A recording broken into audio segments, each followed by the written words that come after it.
পোলাপাইন এখন আর চাঁদ দেখে না, গার্লফ্রেন্ডের মুখ দেখে ঈদ পালন করে। কারণ দুনিয়াতে আমরা একমাত্র জাতি যাদের চাঁদ দেখা কমিটি চাঁদ দেখে না, দেখে সৌদি আরবের ঘোষণা। সৌদি আরব কমিটি টেলিস্কোপ নিয়ে খোলা আকাশের নিচে বৈশা চাঁদ দেখে, আর আমাদের কমিটি ঘরে বৈশা মিটিং কইরা চাঁদ দেখে। ধরেন সৌদি আরব আজকে চাঁদ দেখা যায় নাই, কালকে যদি বাংলাদেশে চাঁদ উইঠাও থাকে, তারপরে এই বোকাচোদারা কইব চাঁদ দেখা যায় নাই।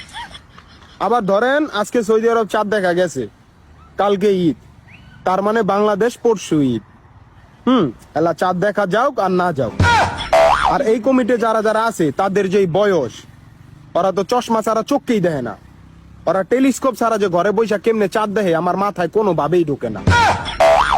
এই জন্য আল্লাহর কাছে দোয়া করি, আল্লাহ বাংলাদেশের প্রত্যেকটা পোলারে নিজস্ব চাঁদ দান করুক, যাতে এদের আশায় থাকতে না হয়। আমিন।